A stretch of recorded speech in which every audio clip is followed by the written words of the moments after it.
आज की वीडियो में हम कवर करने वाले हैं gram atomic mass, gram molecular mass, gram formula mass, mole और एवोगैड्रो नंबर। इन सब चीज़ों को समझने के लिए, आपकी आसानी के लिए, ताकि आपके मज़ीद कॉन्सेप्ट्स क्लियर हो सके, हम डिस्कस करेंगे मैटर के बारे में भी, एटम के बारे में भी, एटम के अंदर उसके स्ट्रक्चर के बारे में, एटॉमिक नंबर के बारे में और एटॉमिक मास के बारे में, जिसके ऊपर सारा का सारा ये टॉपिक आपका कंसिस्ट करता है। अस्सलाम वालेकुम, myself Mohammad Rehan Samejo and this is किटकेन school Sukkur.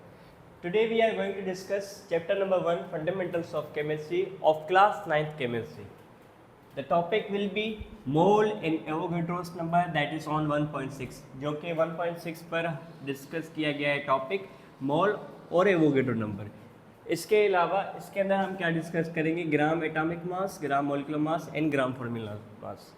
The lecture that is represented is lecture by sir Mohammad Rehan. सबसे पहले आपको ये चीज़ क्लियर होनी चाहिए कि हम केमिस्ट्री पढ़ते ही क्यों हैं और केमिस्ट्री क्या है। केमिस्ट्री दरअसल एक साइंस है और साइंस की ब्रांच है जिसमें आप मैटर के बारे में स्टडी करते हो। जब हम मैटर का लफ्ज़ सुनते हैं तो हमारे जहन में आता है कि मैटर क्या है। मैटर हर जगह मौजूद है, पूरी कायनात में मौजूद है।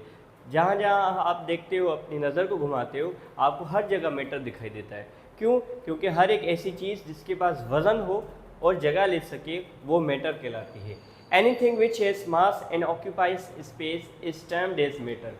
बात करते हैं जब हम अपनी सराउंडिंग में मैटर को ढूंढने या फिर तलाश करने की कोशिश करते हैं तो हमें वो दो हालतों में मिलती है।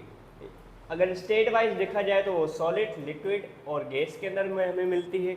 जबकि हम उसकी बनावट के लिहाज से देखें तो या तो फिर हमें वो एलिमेंट की शक्ल में दिखाई देता है मैटर, या तो कंपाउंड की शक्ल में, या मॉलिक्यूल की शक्ल में, या फिर मिक्सचर की शक्ल में।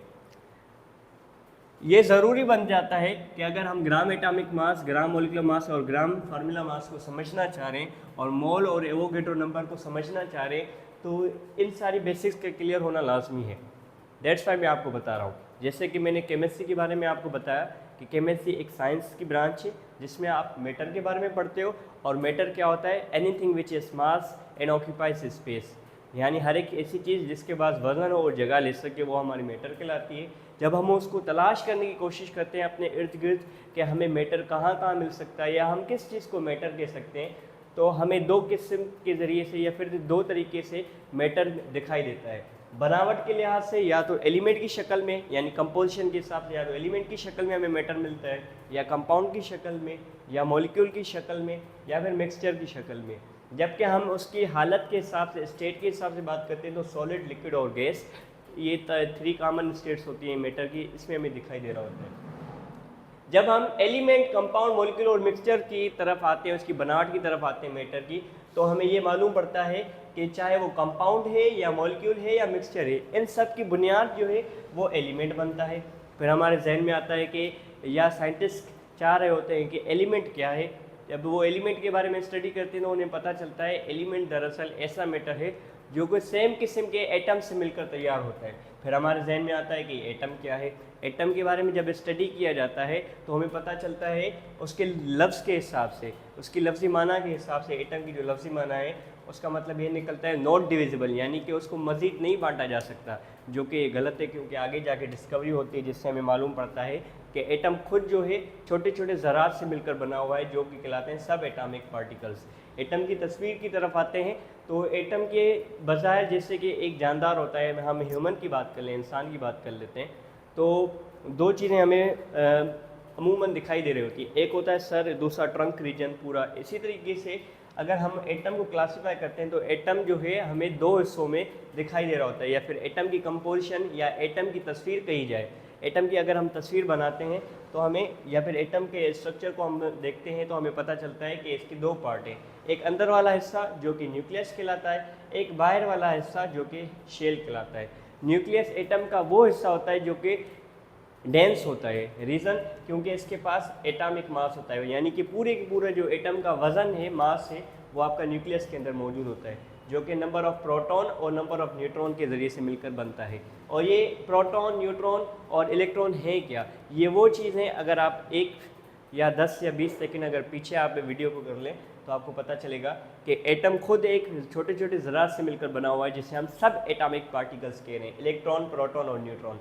अगर पीरियोडिक टेबल को आप स्टडी करते हो, आगे जाकर इसी क्लास के अंदर आप पढ़ोगे पीरियोडिक टेबल के बारे में। पीरियोडिक टेबल एक किस्म की ऐसी पर्ची है, ऐसी टेबल है जो कि रोज़ इन कॉलम्स पर मुश्तमिल है और वहाँ पर मुख्तलिफ़ किस्म के एटम के बारे में स्टडी करने को दिया गया है। एटम क्या होते हैं? एटम छोटे छोटे ज़रात हैं जो कि सब एटॉमिक पार्टिकल से मिलकर बनते हैं, प्रोटॉन, न्यूट्रॉन और इलेक्ट्रॉन। अगर आपको नंबर ऑफ प्रोटॉन के बारे में पता चल जाता है, इसका मतलब ये है कि आपको एटॉमिक नंबर के बारे में पता चल जाता है। अगर आपको एटॉमिक नंबर के बारे में पता चल जाता है, मतलब कि आप ये मालूम कर सकते हो कि उस एटम के अंदर नंबर ऑफ प्रोटॉन्स कितने हैं। अगर आपको नंबर ऑफ प्रोटॉन्स पता चल जाते हैं, इसका मतलब ये कि नंबर ऑफ इलेक्ट्रॉन्स को भी आपको पता चल जाते हैं, क्योंकि नंबर ऑफ प्रोटॉन्स और नंबर ऑफ इलेक्ट्रॉन्स जो होते हैं किसी भी न्यूट्रल एटम के अंदर सेम होते हैं, इक्वल होते हैं। बात करते हैं ये एटॉमिक नंबर क्या है या एटॉमिक मास क्या है। एटॉमिक नंबर आप यूँ समझ लें, अगर किसी भी एलिमेंट के पास या किसी भी एलिमेंट के एटम के पास एक प्रोटॉन है तो वो हाइड्रोजन कहला रहा है, 2 प्रोटॉन है तो हीलियम कहला रहा है, 3 प्रोटॉन है तो वो लिथियम कहला रहा है। यानी कि जिस तरीके नंबर ऑफ प्रोटॉन अगर चेंज होते जा रहे हैं, आपका पूरा का पूरा एलिमेंट चेंज हो जाता है। ये एलिमेंट है क्या? एलिमेंट दरअसल आपके हर एक चीज़ की बुनियाद है। जैसे कि मैंने बताया, कंपाउंड के अंदर भी हम स्टडी करते हैं तो वो एलिमेंट से मिलकर बनता है, मॉलिक्यूल को देखते हैं तो वो भी एलिमेंट से तैयार होता है, मिक्सचर को देखते हैं तो वो भी एलिमेंट से तैयार होता है। एलिमेंट आपका लोहा है, एलिमेंट आपका सोना है, एलिमेंट आपका डायमंड है, एलिमेंट आपकी जो है कॉपर है, एलिमेंट आपका क्या है, एलिमेंट ऑक्सीजन जो हम ले रहे हैं इस वक्त मॉलिक्यूल की शक्ल में, ये भी हमारा क्या है, एलिमेंट की वजह से ही है। यानी कि आप जो भी चीज़ें देखते हो अपने इर्द गिर्द या फिर मैटर को आप देख रहे होते हो वैरायटी ऑफ कंपोजिशन के हिसाब से, चाहे वो कंपाउंड, मॉलिक्यूल हो या मिक्सचर हो, वो इन एलिमेंट्स की वजह से ही है। दैट्स वाई एलिमेंट को पढ़ना ज़रूरी हो गया। जब एलिमेंट को पढ़ते हैं तो मालूम पड़ता है कि उसकी खुद बुनियाद जो है एटम है, और एटम की बुनियाद नंबर ऑफ प्रोटॉन है। नंबर ऑफ प्रोटॉन चेंज, आपका पूरा का पूरा एलिमेंट चेंज। बात करते हैं प्रोटॉन को या फिर एटॉमिक नंबर को हम ज़ाहिर करते हैं सिंबल Z के साथ, और जबकि हम उसके मास को, एटम के मास को हम ज़ाहिर करते हैं सिंबल A के साथ। यानी कि जैसे कि मैंने आपको बताया कि हर एक एटम के पास एटॉमिक मास होता है, उसका खुद का वज़न होता है जो कि नंबर ऑफ प्रोटॉन और नंबर ऑफ न्यूट्रॉन को प्लस करने से। सपोज करते हैं नंबर ऑफ प्रोटॉन अगर किसी भी एलिमेंट के पास 1 है और नंबर ऑफ न्यूट्रॉन भी 1 है, 1 और 1 कितना हो गया, 2 हो गया, 1 + 1 = 2, मतलब ये कि उसका एटॉमिक मास क्या होगा, 2 होगा। बात करते हैं कि मास क्या है, जिसकी वजह से हम ये मोल और एवोगैड्रो नंबर को सही से समझ सकते हैं, या ग्राम एटॉमिक मास को, या ग्राम मॉलिक्यूलर मास, या ग्राम फार्मूला मास को। मास की डेफिनेशन दरअसल क्या है, क्वांटिटी ऑफ मैटर, यानी कि कितनी मिकदार उसके अंदर मौजूद होगी मादा की, मादा यानी कि कितनी उसके अंदर मिकदार होगी मैटर की, कितना उसके अंदर मटेरियल मौजूद होगा। बात करते हैं अगर किसी एटम की, जैसे कि मैंने आपको बताया कि एटम सब चीज़ की बुनियाद है। इवन कि आप जब पीरियोडिक टेबल को स्टडी कर रहे होते हो, वो दरअसल आप एलिमेंट की स्टडी नहीं बल्कि एलिमेंट के एटम की स्टडी करते हो। दैट इज़ वाई आप कहते हो एटॉमिक नंबर, जिसको Z से ज़ाहिर कर रहे हैं, या कहते हो एटॉमिक मास, जिसे हम A से ज़ाहिर कर रहे होते हैं। बात करते हैं, आपको 1 या 2 मरतबा इस वीडियो को देखना पड़ेगा ताकि आपको आपके कॉन्सेप्ट्स जो है बेसिक से क्लियर हो। मैं उम्मीद करता हूँ और मेरी यही एक्सपेक्टेशन है कि मैंने जिस तरीके से आपको क्लियरफाई करने की कोशिश की है इस टॉपिक को, अगर आप इसको विद बेसिक देखते हैं तो आपको बहुत अच्छी तरीके से वीडियो समझ में आ जाएगी। बात करते हैं मोल और एवोगैड्रो नंबर, जिसके अंदर हमें ग्राम एटॉमिक मास, ग्राम मॉलिक्यूलर मास और ग्राम फार्मूला मास के बारे में पता चलता है। तो एटॉमिक मास का मतलब ये होता है कि किस तरीके से हम किसी भी एटम का मास निकालते हैं। जैसे कि हमारे पास सपोज कर लेते हैं एक एलिमेंट है जिसका नाम है हाइड्रोजन, और इस एलिमेंट को ज़ाहिर किया जाता है पीरियोडिक टेबल में सिंबल H के साथ, जिसके बाद नंबर ऑफ प्रोटॉन होते हैं 1, और यूँ समझ लें कि नंबर ऑफ मास उसके पास होता है 2। तो वो किस तरीके से आया है एटॉमिक मास, क्योंकि उसके पास नंबर ऑफ प्रोटॉन कितने होते हैं, एटॉमिक नंबर पता चल गया मतलब नंबर ऑफ प्रोटॉन पता चल गया, ये रहा एटॉमिक नंबर। एटॉमिक नंबर पता चल गया तो मतलब नंबर ऑफ प्रोटॉन पता चल गया, नंबर ऑफ प्रोटॉन मतलब नंबर ऑफ इलेक्ट्रॉन भी। तो हाइड्रोजन के पास नंबर ऑफ प्रोटॉन कितने 1 है, और जाहिर सी बात इसका मास कितना है 2 है, तो 2 में से 1 करेंगे माइनस तो क्या आ जाएगा जवाब 1। इट मीन्स कि उसके बाद नंबर ऑफ न्यूट्रॉन कितने 1, तो 1 + 1 = 2। इस हिसाब से हमें पता चल गया कि हम किस तरीके से किसी भी एटम का मास निकाल सकते हैं।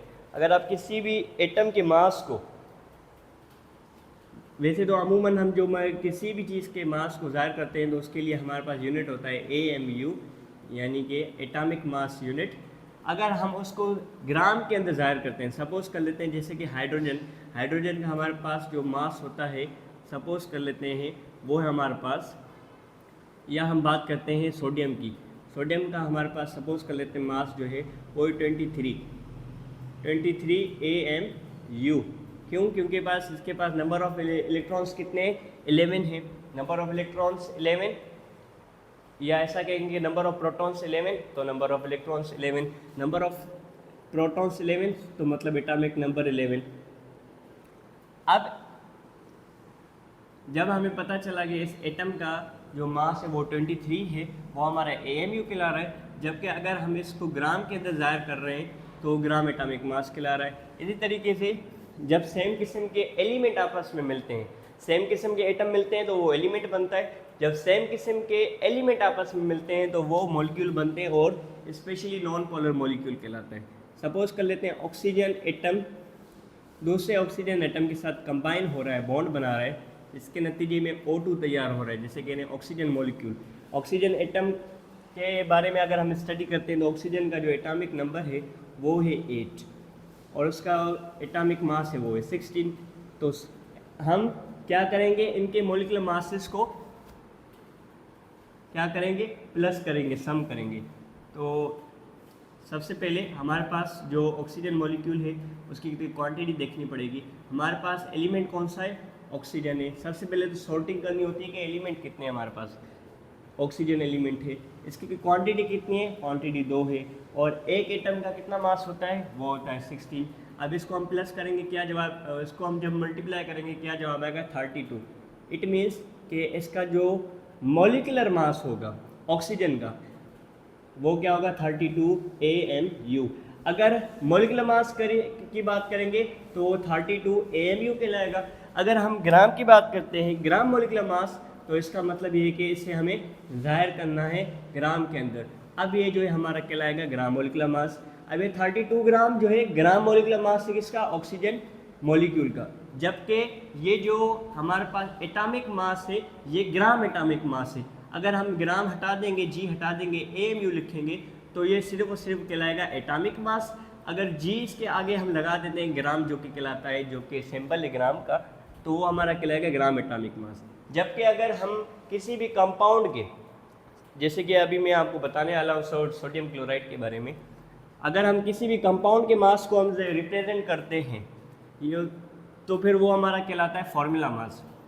सपोज कर लेते हैं सोडियम जिसका एटॉमिक नंबर है 23, क्लोरीन जिसका एटॉमिक मास है 23 एटॉमिक नंबर, और क्लोरीन का एटॉमिक नंबर 17 है, जिसके नतीजे में हमारा तैयार होता है सोडियम क्लोराइड। बात करते हैं इनके मासेस की, तो सोडियम के पास जो मास होता है वो होता है 23, और उसके बाद एटॉमिक नंबर होता है 11, जबकि क्लोरीन के पास जो एटॉमिक नंबर होता है वो होता है 17, और एटॉमिक मास होता है 35.5। अब हमारे पास जो केमिकल बॉन्डिंग के बाद जो चीज़ प्रोडक्ट हमारे पास आ रहा है वही सोडियम क्लोराइड, जो कि नमक खिला रहा है।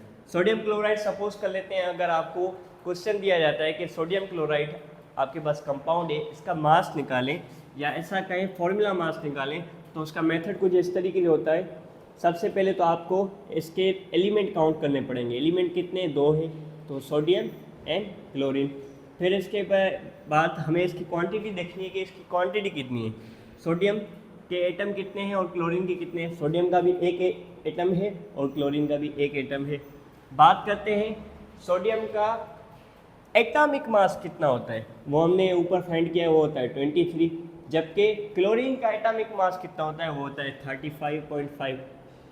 अब इनको जब हम सिंप्लीफाई करते हैं तो हमें पता चलता है सोडियम 23 और क्लोरीन 35.5। जब इन दोनों को सम करते हैं तो हमारे पास जो जवाब आता है वो आता है 58.5। अब यहाँ पर ये कहलाता है फॉर्मूला मास।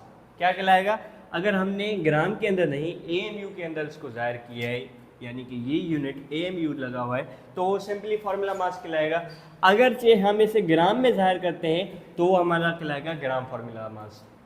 यानी कि सिंपल सा कॉन्सेप्ट ये है, अगर किसी भी एटम का मास है या मॉलिक्यूल का है या कंपाउंड का है, अगर हम उसको विदाउट ग्राम ज़ाहिर करेंगे तो वो सिंपली मास कहलाएगा, यानी एटॉमिक मास, मॉलिक्यूलर मास और फार्मूला मास। और अगर हम ग्राम को ऐड कर देंगे तो वो हमारा कहलाएगा ग्राम एटॉमिक मास, ग्राम मॉलिक्यूलर मास और ग्राम फार्मूला मास। दूसरी ये चीज़, इसकी क्या इंपॉर्टेंस है? इंपॉर्टेंस आपको मोल के बारे में जब हम स्टडी करेंगे और तभी पता चलेगा कि इसकी अहमियत क्या है और हम क्यों ग्राम ग्राम ग्राम लगा रहे हैं सबके साथ, चाहे वो एटम का मास हो या मॉलिक्यूल का हो या कंपाउंड का हो। ये मुझे पता है कि वीडियो तो ज़रा लंबी हो गई है, लेकिन अगरचे आप चाहते हैं कि मोल और एवोगैड्रो नंबर बखूबी और क्लियरली आपको समझ में आए, इसके लिए ज़रूरी था कि इस बेसिक्स को क्लियर किया जाता कि केमिस्ट्री क्या है, मैटर क्या है, एटम क्या है, एलिमेंट क्या है, कंपाउंड क्या है, मॉलिक्यूल क्या है, मिक्सचर क्या है। मैं मॉलिक्यूल, मिक्सचर और कंपाउंड या फिर एलिमेंट को ज़्यादा डिटेल में नहीं बता पाया। अगर आप चाहेंगे तो प्लीज़ मेक अ कमेंट, मैं इसके ऊपर भी एक अलग से वीडियो बना दूंगा कि जिसमें ये क्लियर होगा कि कंपाउंड, मॉलिक्यूल, मिक्सचर या फिर एलिमेंट को किस तरीके से एक दूसरे डिफरेंट किया जा सकता है। लेकिन फ़िलहाल के लिए जो मैंने आपको बताया है, आपके लिए एक एक पॉइंट आपके जहन में क्लियर होना ज़रूरी है, अदरवाइज़ आपको ये टॉपिक बिल्कुल भी समझ में नहीं आने वाला। रीज़न इज़ डैट कि एक पॉइंट दूसरे पॉइंट के साथ कनेक्टेड है। बहरहाल मोल की तरफ आते हैं तो मोल क्या होता है? अगर आपके पास किसी भी एटम का मास, यानी जिसको हम एटॉमिक मास कहते हैं, जैसे कि हमने सोडियम का लिया हुआ है, आप हाइड्रोजन का ले सकते हैं, हीलियम का ले सकते हैं, लिथियम का, बेरिलियम का, बोरॉन का, कार्बन का, 1 से लेकर 118 तक जो भी पीरियोडिक टेबल में एलिमेंट के एटम मौजूद हैं। जब भी आप स्टडी करते हो ना एलिमेंट, वो दरअसल आप एलिमेंट स्टडी नहीं करते बल्कि एलिमेंट के एटम को स्टडी करते हो, तभी तो आप कहते हैं एटॉमिक नंबर या फिर एटॉमिक मास। यानी कि जब कभी भी अगर आप किसी भी एटम के मास को निकालते हैं जो कि एटॉमिक मास कहलाता है, या और मॉलिक्यूल के मास को निकालते हो जब जो कि मॉलिक्यूलर मास कहलाता है, या फिर कंपाउंड का मास निकालते हो जो कि फार्मूला मास कहलाता है, अगर वो ग्राम के अंदर जाहिर किया गया है तो फिर वो कहलाएगा ग्राम एटॉमिक मास। और कोई भी मॉलिक्यूल अगर ग्राम के अंदर जाहिर किया गया है तो ग्राम मॉलिक्यूलर मास कहलाएगा। और अगर वो कंपाउंड का मास ग्राम में जाहिर किया गया है तो ग्राम फार्मूला मास कहलाएगा। जैसे कि 23 AMU नहीं, 23 G, यानी कि सोडियम का ग्राम एटॉमिक मास क्या है? 23 G है। ऑक्सीजन मॉलिक्यूल का ग्राम मॉलिक्यूलर मास क्या है? 32 AMU नहीं, 32 G है। जबकि कंपाउंड सोडियम क्लोराइड का फार्मूला मास AMU नहीं बल्कि G, ग्राम मॉलिक्यूलर मास। यानी कि अब ये जो मास हमने निकाले हैं ना, जो एलिमेंट के अंदर पीरियोडिक टेबल के अंदर जो एलिमेंट्स मौजूद हैं और उनके एटम्स जो मौजूद हैं, उनके जो मासेस हमें डिफाइंड है, पहले से ही बताए गए।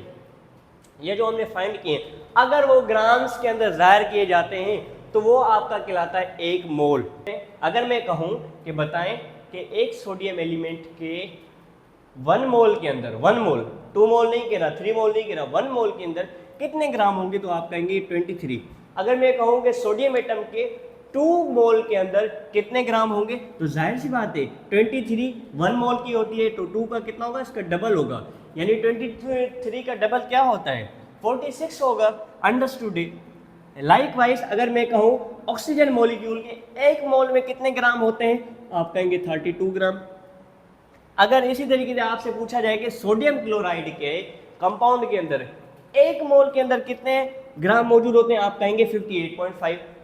ऑक्सीजन मॉलिक्यूल के अगर हम कहें कि 2 मोल के अंदर कितने मोल, 2 मोल कह रहा हूँ, 1 मोल में तो आप में पता है 32 होते हैं, लेकिन 2 मोल हम कहेंगे ऑक्सीजन मॉलिक्यूल कहते हैं O2 को बेटा, सिर्फ O को नहीं।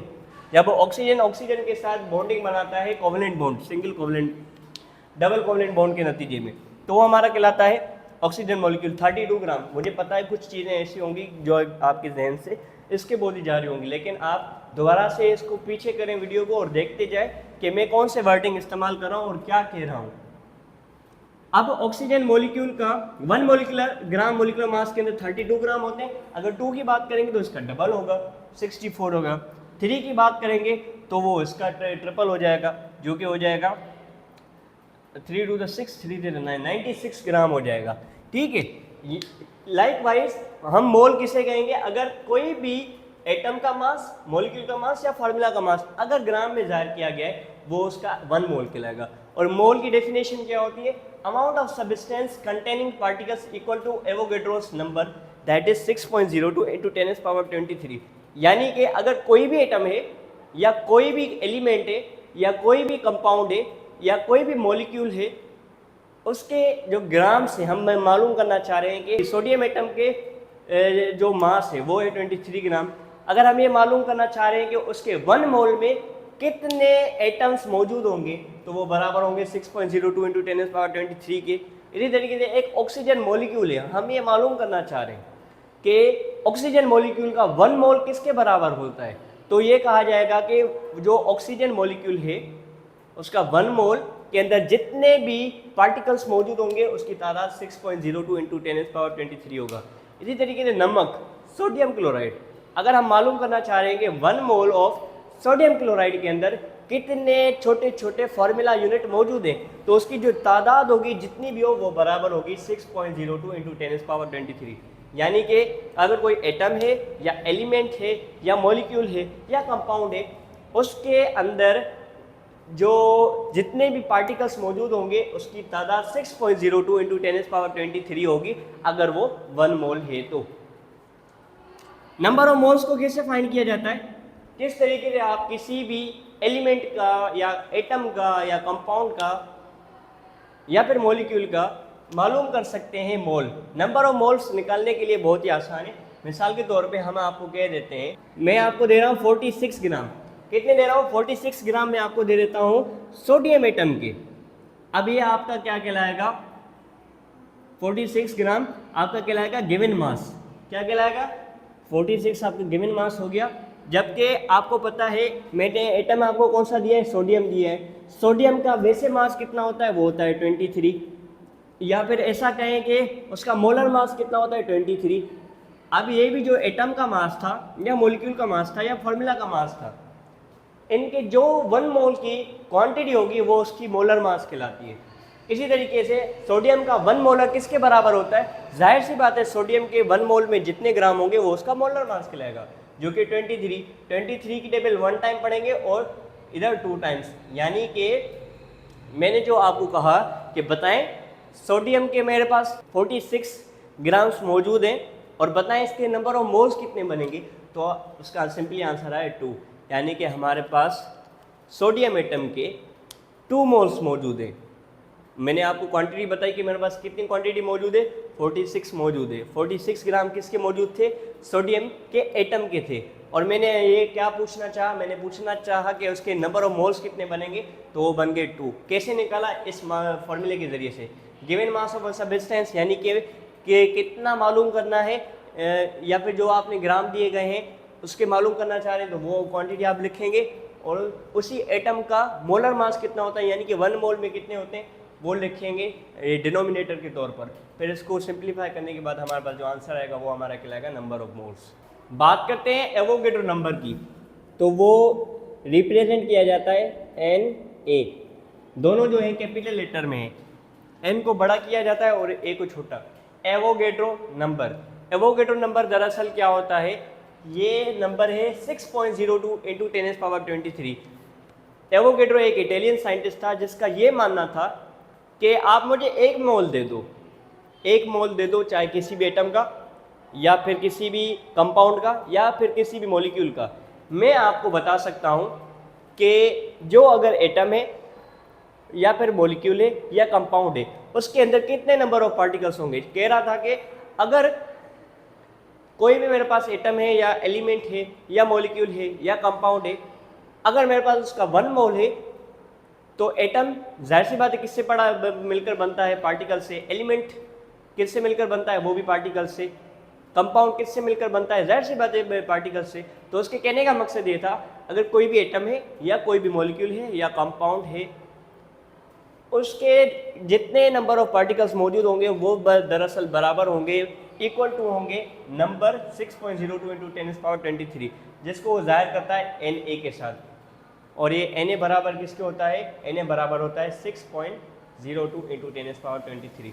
यानी कि एवोगेड्रो नंबर में ये बताया गया है कि कोई भी वन मोल हो, चाहे एटम का हो, मॉलिक्यूल का हो या कंपाउंड का हो, उसके अंदर जितने नंबर ऑफ पार्टिकल्स मौजूद होंगे वो दरअसल बराबर होते हैं 6.02 इंटू 10⁻23 के बराबर। ये बताया गया था एवोगेड्रो नंबर में।